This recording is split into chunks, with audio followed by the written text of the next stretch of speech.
നീ എന്തായി പറയുന്നത്? ചെയ്താൽ തീരാത്ത ജോലിയുള്ളത് കൊണ്ടല്ലേ ഞാൻ വരാൻ താമസിക്കുന്നത്. ഇങ്ങനെ രാവും പകലും ജോലി ചെയ്താൽ ആരോഗ്യം എന്താവും? ആ, ഇങ്ങനെ ജോലി ചെയ്തെങ്കിലേ എന്റെ ലക്ഷ്യം നിറവേറും. എനിക്കൊന്നും കേൾക്കണ്ട. കേൾക്കണം. ഏത് സാഹചര്യത്തെയും നേരിടാൻ ധൈര്യപ്പെട്ടുകൊണ്ടാണ് നമ്മൾ ഒരുമിച്ച് ജീവിക്കാൻ തീരുമാനിച്ചത്. നീ എന്നെ സ്നേഹിച്ചുവെന്ന തെറ്റിന് നിന്റെ വീട്ടിൽ നിന്നും ആട്ടിയിറക്കിയവരാണ് നിന്റെ ബന്ധുക്കൾ. അവർ നിന്നെ കാണാൻ ഇങ്ങോട്ട് വരുന്നൊരു സാഹചര്യം ഉണ്ടാകണമെങ്കിൽ ഞാനെല്ലാം മറന്ന് ജോലി ചെയ്തേ പറ്റൂ.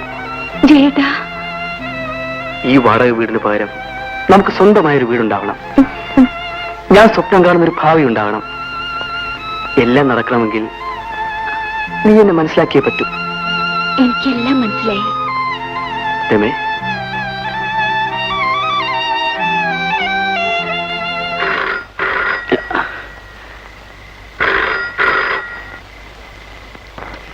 ഹലോ. ഞാൻ ചന്ദ്രശേഖരനാ. ആരാ സംസാരിക്കുന്നത്? ഞാൻ വാച്ച്മാനാ. നാളെ ഓഡിറ്റിങ്ങിന് കൊടുക്കാനുള്ള ഫയലുകൾ വീട്ടിൽ എത്തിക്കാമെന്ന് മാനേജർ പറഞ്ഞിരുന്നു. ഇതുവരെ കണ്ടില്ലല്ലോ. അയാളുണ്ടോ അവിടെ? അദ്ദേഹം 5 മണിക്ക് പോയി. വേറെ ആരുണ്ടോ അവിടെ? അക്കൗണ്ടന്റ് ജയൻ സാറുണ്ട്. വിളിക്കണോ? വേണ്ട, ഞാൻ അവിടെ ഒന്ന് കണ്ടോളാം. ശരി മുതലാളി.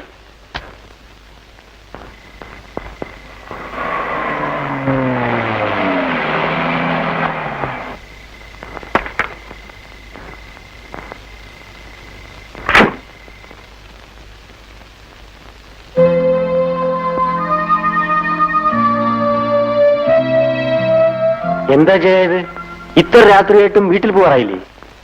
2 ആഴ്ചയായി ഞാൻ ഓവർ ടൈം വർക്ക് ചെയ്യണം സാർ. ഈ അക്കൗണ്ട്സ് എല്ലാം സബ്മിറ്റ് ചെയ്യേണ്ട ലാസ്റ്റ് ഡേറ്റ് നാളെയാണ്. അതുകൊണ്ടാ. ഏതായാലും ജയൻ നല്ലപോലെ റെസ്റ്റ് എടുത്തിട്ട് ജോലി ചെയ്താൽ മതി. ഇപ്പൊ വീട്ടിൽ പോയിക്കോളൂ. എനിക്കിനിയിപ്പോ ബസ് കിട്ടില്ല സാർ. ഓ, അത് സാരമില്ല, ഞാൻ കൊണ്ടുവിട്ടുതരാം. വരും.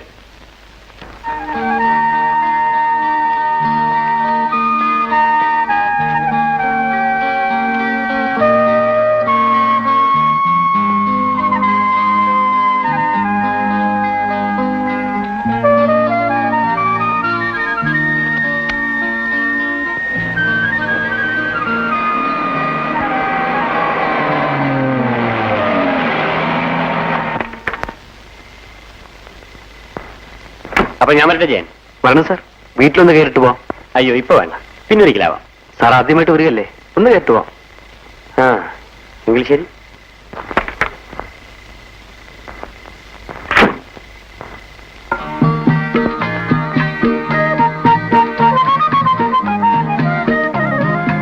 സാർ, ഇതാണ് എന്റെ ഭാര്യ. നമസ്കാരം. നമസ്കാരം. വരൂ സാർ. ഇങ്ങോട്ടിരിക്കാം സാർ. Thank you. ഞാൻ പോയി കാപ്പി എടുക്കാം. അയ്യോ, എനിക്കിപ്പോ കാപ്പിയൊന്നും വേണ്ട. ഈ അർദ്ധരാത്രിയിൽ സാറിന് ബുദ്ധിമുട്ടിപ്പിച്ചതിൽ എനിക്ക് വിഷമമുണ്ട്. വിഷമം തോന്നുന്നു എനിക്കാ. ഭാര്യയെ ഒറ്റയ്ക്കാക്കിയിട്ട് ജയന് വീട്ടിൽ വരാൻ പോലും സമയം തരാതെ ജോലി ചെയ്യിച്ചതിന്. ഞാൻ സ്ഥലത്തുണ്ടായിരുന്നെങ്കിൽ ഇങ്ങനെ സംഭവിക്കില്ലായിരുന്നു കേട്ടോ. സാരമില്ല സാർ. അല്ല, ഇവിടെ കൂട്ടിനാരുമില്ലേ? ഈ വീടിന്റെ ഉടമസ്ഥനും കുടുംബവും മുകളിലാണ് താമസം. അതുകൊണ്ട് എനിക്ക് പേടിക്കാനൊന്നുമില്ല. ശരി, എന്നാ ഞാൻ ഇറങ്ങട്ടെ. ആ,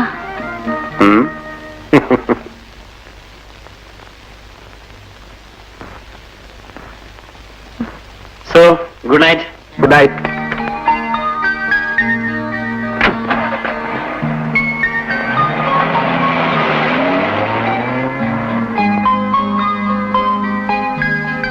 രമേ, ജോലിക്കാരന് ബസ് കിട്ടാത്തതുകൊണ്ട് സ്വന്തം കാറിൽ വീട്ടിൽ കൊണ്ടുവിടുന്ന ഏതെങ്കിലും ഒരു മുതലാളി ലോകത്തുണ്ടോ?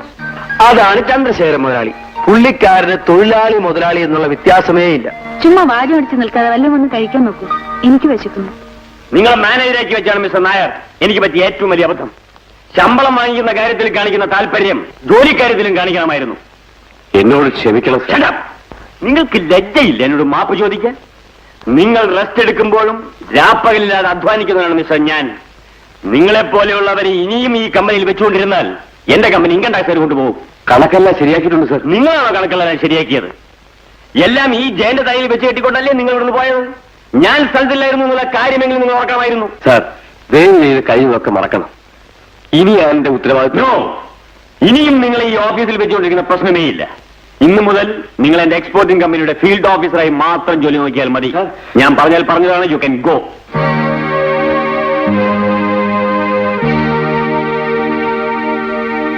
മിസ്റ്റർ ജയൻ, ഇന്നു മുതൽ ഈ ഓഫീസിന്റെ മാനേജർ നിങ്ങളാണ്. അയ്യോ സാർ, ഞാൻ obey my orders. Best wishes.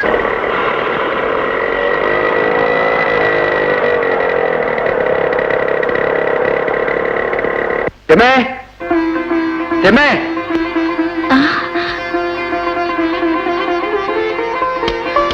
ജയേട്ടാ, ഈ സ്കൂട്ടർ ഏതാണ്? ഇത് എനിക്ക് ചന്ദ്രശേഖരൻ സാർ മേടിച്ചു തന്നു. ഫ്രീ ആയിട്ടോ? ആ, ഞാനിപ്പോ ആരാണെന്ന് നിനക്കറിയാവോ? കമ്പനിയുടെ മാനേജരാ. മാനേജരോ? നേരാണ് ഏട്ടാ. അതെ, എല്ലാം പറയാം. നീ വാ. നീ വേഗം ഡ്രസ് ചേഞ്ച് ചെയ്തിട്ട് വാ. എനിക്ക് ആദ്യമായിട്ട് കിട്ടിയ വാഹനമാണ്. നമുക്ക് ഈവനിങ്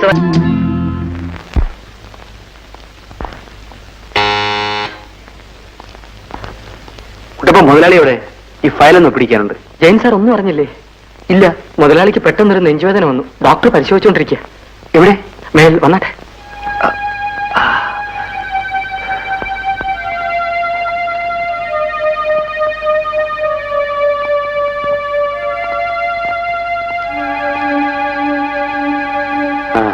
ജയം വന്നോ? ഇന്ന് രാവിലെ എനിക്ക് വല്ലാത്തൊരു നെഞ്ചുവേദനയും ബോധക്കേടും ഉണ്ടായി. ഡോക്ടർ, ഹോസ്പിറ്റലിലോ മറ്റോ കൊണ്ടുപോകണോ? ഒന്നും വേണ്ട. ഓവർ സ്ട്രെയിൻ കൊണ്ടുണ്ടായതാണ്. ഞാനിപ്പോ ഉറങ്ങാനുള്ള ഇഞ്ചക്ഷൻ കൊടുത്തു. ഏതായാലും കുറച്ച് ദിവസത്തേക്ക് റെസ്റ്റ് എടുക്കണം. ഞാൻ എങ്ങനെ റെസ്റ്റ് എടുക്കാനാ ഡോക്ടർ? 2 ഷിപ്പിൽ ലോഡിംഗ് നടന്നുകൊണ്ടിരിക്കുക. 4-5 ദിവസം ഞാൻ ഹാർബറിൽ ഉണ്ടായേ പറ്റൂ. ഏതായാലും ഈ നിലയിൽ യാത്ര ചെയ്യാൻ ഞാൻ അനുവദിക്കില്ല. എന്നാ ഞാൻ വരട്ടെ. ഈവനിങ്ങിൽ ഒന്നുകൂടി വരാം. മാത്യു, ഡോക്ടർ ഡ്രോപ്പ് ചെയ്യൂ. ഹാർബറിലേക്ക് പ്രസാദന അയക്കാം സാർ. അയാളെപ്പോലൊരു യൂസ്ലെസ് ഈ ലോകത്തുണ്ടോ? എനിക്ക് പകരം ഒരാൾ പോകുമെങ്കിൽ അത് ജയൻ തന്നെ പോണം. ഞാനോ? അതെ, ജയൻ പോയില്ലെങ്കിൽ ഡോക്ടർ അറിയാതെ ഞാൻ തന്നെ പോകും. അയ്യോ, അത് വേണ്ട സാർ, ഞാൻ പോവാം.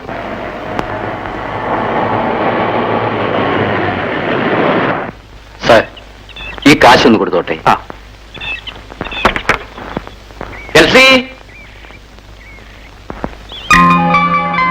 എന്താ അപ്പച്ചാ? മോളെ, ഞാൻ ഹാർബർ വരെ പോവുക. ചിലപ്പോ 2 ദിവസം കഴിഞ്ഞേ വരും. ഈ കാശ് വെച്ചു. മോളെ, അത് ഞങ്ങളുടെ പുതിയ മാനേജരാ, ജയൻ സാർ. സാറേ, ഇതെന്റെ മോള് എൽസി. ഞാൻ വരട്ടെ മോളെ.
രമ ഉറക്കമായിരുന്നു?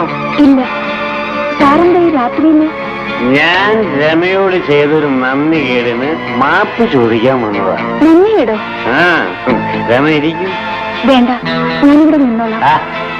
ഞാനൊരു മില്യണറാണെന്ന് കരുതി എനിക്കങ്ങനെയില്ല. എനിക്കതിൽ പരാതിയില്ല സാർ. രമ പരാതി പറഞ്ഞില്ലെങ്കിലും ഇവിടെ വന്ന് അന്വേഷിക്കേണ്ടത് എന്റെ ചുമതലയല്ലേ? നന്ദിയിലും നന്ദി. രമേ, എന്റെ ഓഫീസിലുള്ള മുഴുവൻ ജോലിക്കാരുടെയും സീനിയോറിറ്റി ഓവർലുക്ക് ചെയ്തുകൊണ്ടാണ് വെറും അക്കൗണ്ടന്റ് ആയിരുന്ന ജയനെ പ്രൊമോട്ട് ചെയ്ത് ഞാൻ മാനേജരാക്കിയത്. ജയൻ തിരിച്ചു വന്നാൽ എന്റെ കമ്പനിയും ഞാൻ ജയനെ ഏൽപ്പിക്കാൻ പോവാ. എല്ലാം രമയുടെ സന്തോഷത്തിന് വേണ്ടി മാത്രം. എന്റെ സന്തോഷത്തിന് വേണ്ടി? അതെ. രമയെ ഞാൻ ആദ്യമായിട്ട് കണ്ട ദിവസം മുതൽ എന്റെ മനസ്സ് മോഹിക്കാൻ തുടങ്ങിയതാ. ഈ രാത്രി ഞാനിവിടെ വന്നത് എന്തിനാണെന്ന് ഇപ്പൊ മനസ്സിലായി കാണും. ഞാനും രമയും തമ്മിലുള്ള ബന്ധവും ജയന്റെ പടിപടിയായിട്ടുള്ള ഉയർച്ചയും ഏറ്റവും വലിയ രഹസ്യമായിരിക്കും.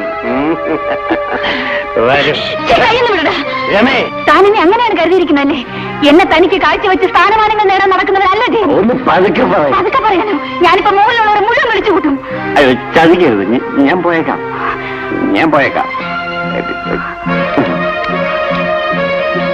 രമേ, ഈ വിവരം ജയൻ അറിയിക്കരുത്. തന്നോട് പോകാനാണ് പറഞ്ഞത്. എനിക്കൊരു അബദ്ധം പറ്റിപ്പോ. പോകുന്നുണ്ടോ ഇല്ലയോ? ക്ഷമിക്കുന്നത് ഇറങ്ങി പോടോ. സോറി.